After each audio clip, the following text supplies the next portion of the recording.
It's time for Top Story on AM 1480 WLEA Hornell. Here's Brian O'Neill. Starting the show early this morning, a half hour before the auction. The auction coming up at 9 today. Don't forget, today's that big day in Hornell for the Bob Thompson fundraiser benefit for his family. Bob died recently of cancer. He was a very well-known computer man in the area.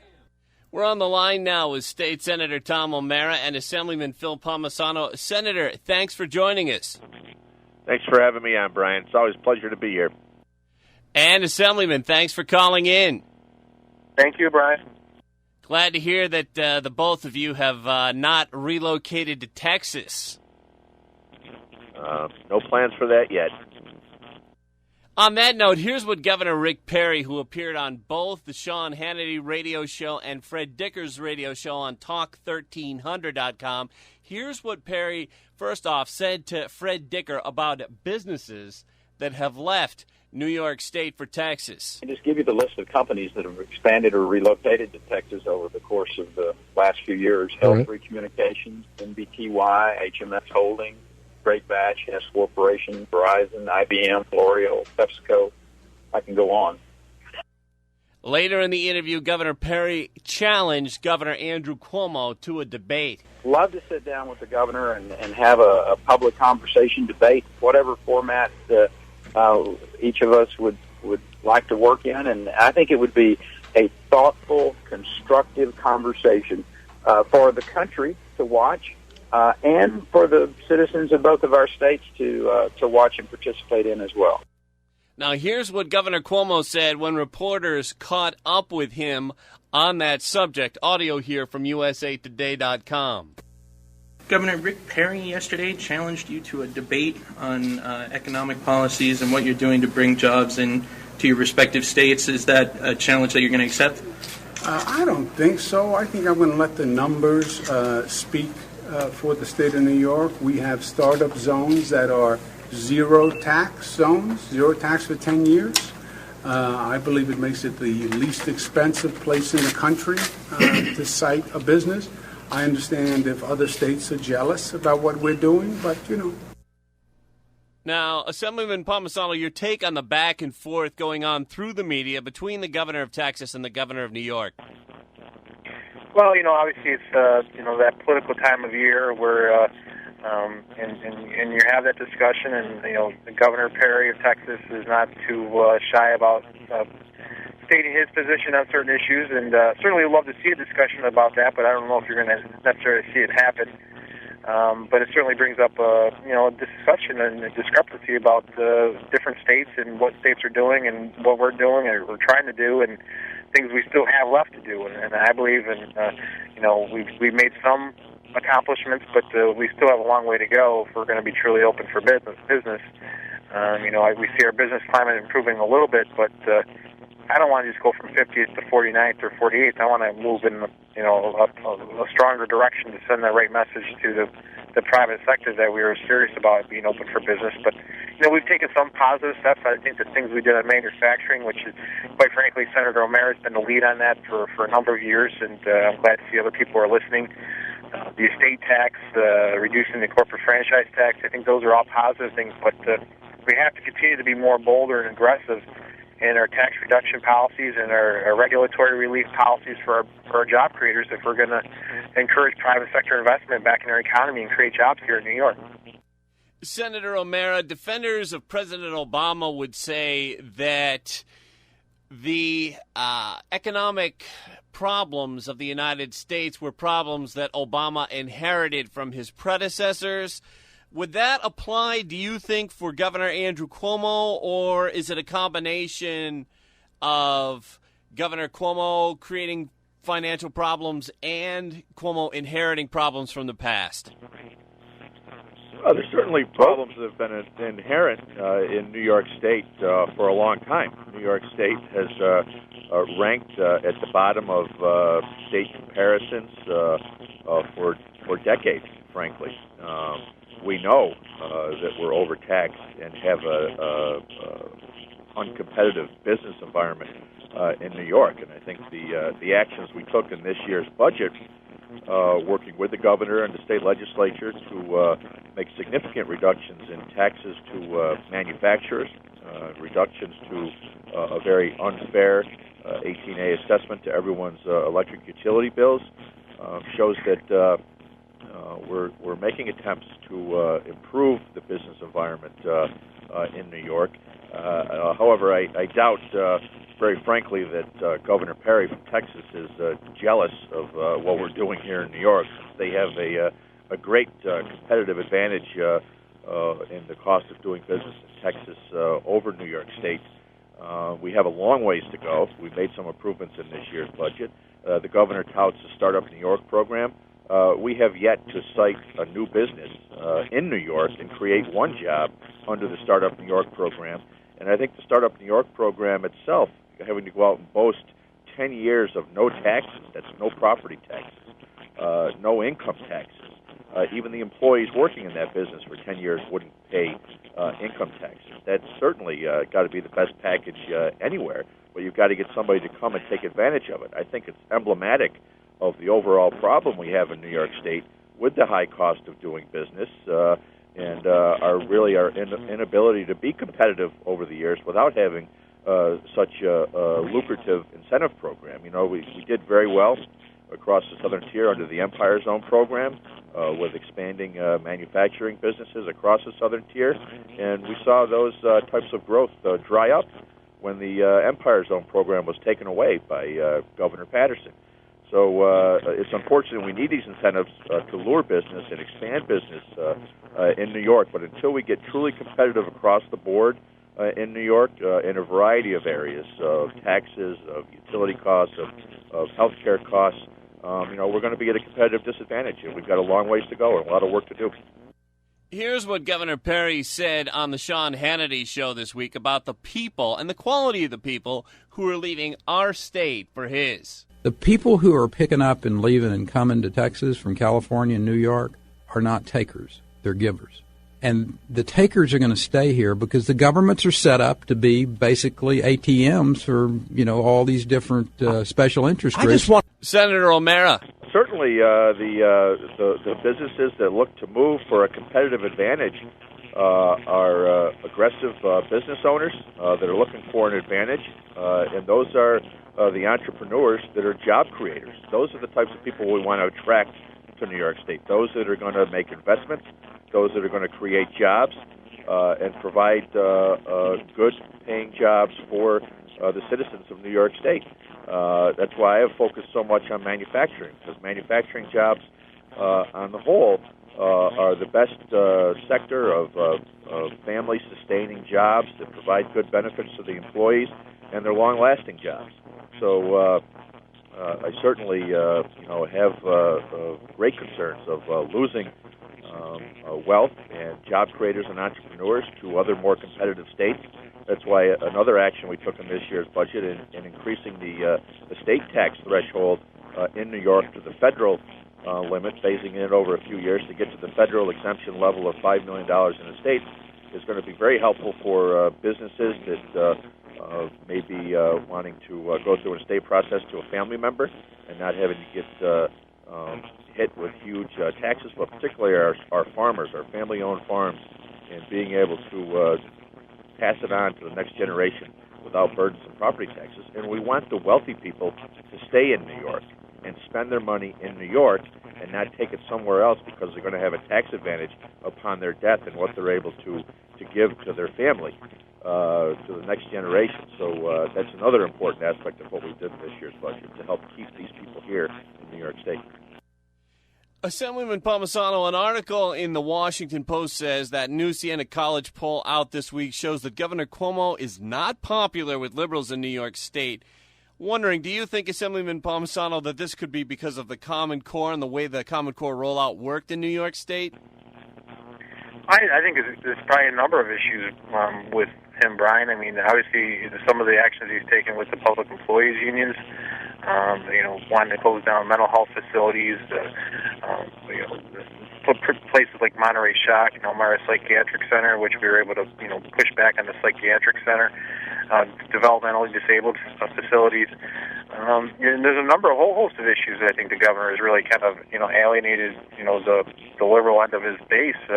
But, at the end of the day, we'll have to see where, if their words turn into the actions and it actually put someone on a different line to run against the governor. I don't know if we'll see that happen, but if that does happen, it will certainly make things, I think, a little different come November. Common Core, the latest there is that Louisiana Governor Bobby Jindal seems to be getting more popular with the Tea Party because of his opposition to Common Core, and that the Tea Party is pretty suspect of Jeb Bush because Bush was supportive of Common Core when he was governor of Florida. Wondering, Senator O'Mara, we haven't spoken with you since the Common Core testing was taken a few weeks ago. Did your office get a lot of complaints about the Common Core test when it was going on? There wasn't any real uptick in that, what we've been seeing over the last year or so with the Common Core. I recently met with a parents group from the Corning area that is certainly very concerned about the Common Core and the impacts it has on students, some of the indoctrination fact patterns that seem to be prevalent in these things, and then we see the challenges in the news this week about using brand names and whether that's promotional activity in these tests. There's a whole variety of angles that people are coming from in opposition and concerns over the Common Core. Now, everybody wants to improve our academic standards and performance of our students going forward, but the jury is still out on really with major concerns over Common Core and certainly over the implementation of it and actually the content of it in moving forward. It's something we have to be very cautious on and keep very close watch on how this is going forward, and there's prospective expansion of it to other subject areas for next year. We need to make sure our schools are ready and involved in the process and agree with what's being put forth. Final question for Assemblyman Phil Palmesano. On your Facebook page, you've been encouraging people to think about becoming a volunteer firefighter. Wondering, how's that campaign going, Assemblyman? Well, I think, this is something myself and Senator O'Mara have been very vocal about. Obviously, we have legislation that would encourage recruitment and retention of our volunteers, but every year, the Volunteer Fire Association puts on an annual weekend called Recruit New York, which is this upcoming weekend. And our volunteer emergency personnel, our ambulance workers, our volunteer firefighters, and I've often said, Brian, they're the backbone of our rural communities. Not only do these individuals dedicate time for training to keep their neighbors and their community members safe, but they also do a tremendous service in protecting the property taxpayer. And there were estimates done if the services had to be paid that our volunteer firefighters and emergency personnel provide. If they were paid services, it would be an additional $7 billion in additional property taxes for the property taxpayer. So not only are they protecting their neighbors, but they're protecting the property taxpayer. And we've seen a decline over the years because of the training requirements and because of challenges of being a volunteer. And we need to recruit more volunteers and retain the ones we have. And there are benefits to becoming a volunteer, and that's why we continue to talk about it. And this weekend's a good chance to check out your rural community if they're having an open house. And if you can't participate, if you can't volunteer, at least go by and say thank you, because these individuals, and it's often a family commitment, are doing a lot to help save your community, keep you safe, but protect the property taxpayer as well. So, but we need volunteers, so please think about becoming a volunteer if you can. It's a great cause, and it does a lot for your local community. Senator O'Mara, this is something you've also been working on, getting people to become volunteer firefighters, encouraging them in that direction? Absolutely. Our volunteer fire departments, our EMTs, our ambulance corps are vital to our rural way of life and the ability to provide these important emergency services to our rural communities, because without them, our property taxpayers could not sustain the cost of providing these services to paid professionals to do it. So I encourage everybody to get out, as Phil does, to visit your fire departments this weekend when they're having their open houses. Thank them for the valuable work they do, and certainly very strongly consider getting involved and helping out your community in these extremely important ways. Senator O'Mara and Assemblyman Phil Palmesano, thanks for coming on this weekend. Thank you, You're welcome, Brian.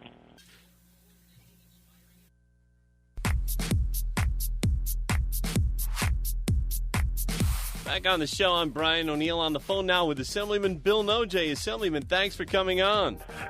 Well, it's always a pleasure. How are you?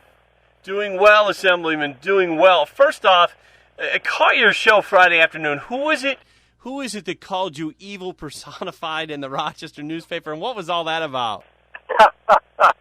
That was something that was conveyed to me, that there was a meeting of Democrats in upstate New York, and apparently my name came up because a lot of people listen to the radio show and know about the effort I've been pursuing in Albany to repeal the SAFE Act and lower the mandates and a number of other legislative initiatives. And somebody said, yeah, he's evil personified. Because, I don't agree with their agenda. They've got a New York City-driven agenda.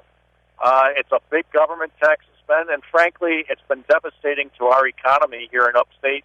I mean, look at what's happened to jobs in cities like Hornell and throughout all of the southern tier. And I just speak up about that. And, remember that old Harry Truman phrase? Somebody said, "Give them hell, Harry." And Harry Truman said, "I don't give them hell. I just speak the truth, and they think it's hell." So that's sort of the same thing, I think. You just got to keep your head high and say what you believe in and stick to your positions. Assemblyman Al Sharpton he announced recently that he's going to be going after Rob Astorino, sending political hacks out to hound Rob Astorino at Astorino events if Astorino doesn't do something to improve the housing situation in Westchester County, where Astorino is a county executive. What? This is Al Sharpton shilling for Andrew Cuomo. It's nothing more than that. It's pure politics. And Rob Astorino has been a great county executive in Westchester County. They've created more jobs in Westchester County than almost any other county in the state. And to have somebody of the ilk of Al Sharpton taking a shot at you, frankly, if I were Rob Astorino, I'd wear that as a badge of honor. Al Sharpton doesn't have any credibility with serious people. He's a paid shill for whoever's willing to write the check for him. And it's really sort of pathetic that politics in New York State degenerated to this point. And frankly, I think it's a sign of desperation by Andrew Cuomo that he's using people like Al Sharpton to shill for him. If Andrew Cuomo is that concerned about his record, that he's got to unleash the dogs like Al Sharpton against Astorino, then actually I think that's a pretty good sign for Astorino that he's getting some traction in this campaign, even though it just started a few weeks ago. Governor Cuomo, he's got a plan to get New Yorkers to use, this was announced Friday, he's got a plan to get New Yorkers to use less energy during peak hours. Your thoughts on this conservation plan? I saw that, and it was a head-scratcher because in the last 30 years, we've seen all these efforts to promote energy conservation from the environmental groups. None of them work. The fact is that energy demand continues to climb, but the governor's got two problems. He faces a challenge from the radical left out of New York City, including the environmentalists that have been pounding him for years on this not wanting to do drilling for natural gas, even though it would create 20,000 jobs in the southern tiers to Bend County and over to Broome County almost overnight, would create $1 billion of investment. The environmentalists don't want it, even though it's being done around the rest of the country.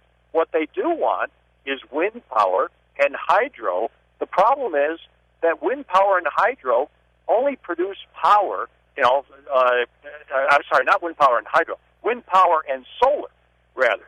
The problem with solar is it only works when the sun's out. And the problem with wind power is that only works when the wind's blowing. So this whole energy conservation movement is basically a way to compensate for the fact that we're going to have less energy, and the energy that we have is going to be more expensive if we keep shutting down our coal and natural gas and nuclear power plants, which is the agenda of the environmental radicals out of New York City. So this is the governor's energy policy. It's more left-leaning? Oh, sure. It's absolutely. He seems to be, I don't know if he's enthralled by them or if he's afraid of them. But one way or the other, this governor has basically given in to the radical environmental fringe out of New York City, and frankly, aside from New York City, the People's Republic of Ithaca, as we refer to them, folks in Ithaca and the Upper West Side of Manhattan, they don't want to drill for natural gas. They don't like nuclear power. They don't like coal or oil. There's very little that they like, and their solution to creating energy is wind power, although even a lot of them don't like wind power, and solar power. Well, the fact is you can't create more than maybe 5 to 10% of New York State's energy needs out of solar power, and the governor has really found himself in a trap by agreeing to their agenda for renewable energy, and also plans to shut down the Indian Point nuclear power plant north of New York City, near the Hudson River. He's got himself in a bind. And unfortunately, I'll give you an example.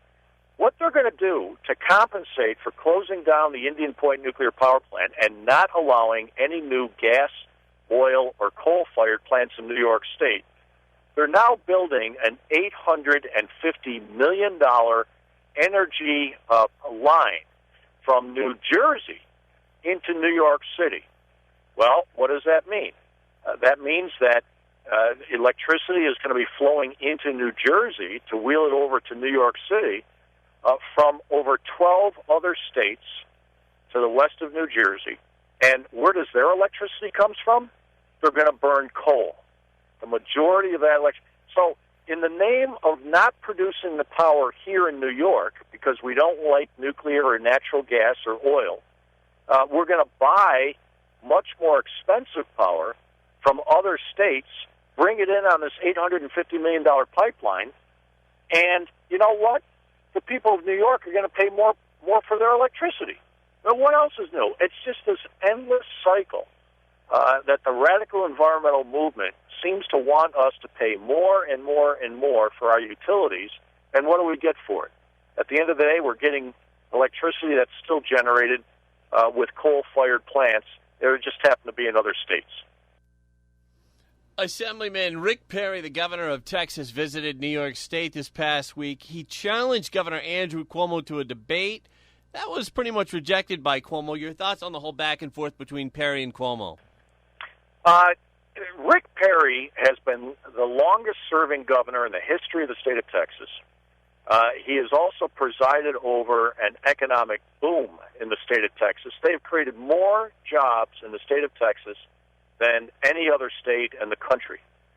At a time when New York and Illinois, New Jersey, California are all losing jobs in the private sector, Texas is creating them by the boatload. And Rick Perry came to New York.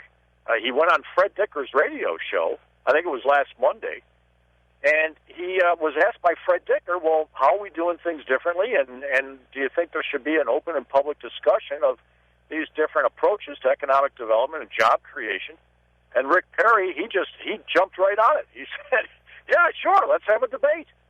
And I think when faced with the prospect of going up against Rick Perry, Andrew Cuomo shied away. Andrew Cuomo has never liked public debates. He's never liked being publicly challenged. He only likes very, very controlled back and forth with an audience that he gets to control and handpick that'll say nice things about him and clap on cue. You put Andrew Cuomo into a room where people may not clap on cue, and he doesn't show up. And especially you put him in a room with somebody that's created more private sector jobs than any other governor in the United States. Andrew Cuomo doesn't want to be in the same room with the guy. Final question for you, Assemblyman Bill Nojay. That sad news is out there about Alderman Randy Harkenrider having to resign from the Common Council because, well, for one reason he's going into North Hornell to move, but also because of a brain cancer situation. They're having a benefit for him. That'll be May 17th at the main place. I understand you'll be there. Absolutely. Randy Harkenrider is a great guy, a great family guy.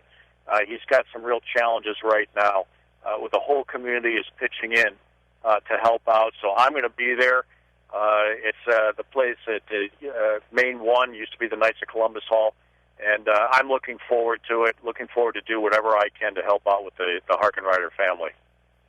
Assemblyman Nojay, I want to thank you very much for coming on this weekend. It's been a pleasure as always. We'll talk to you later. That was Assemblyman Bill.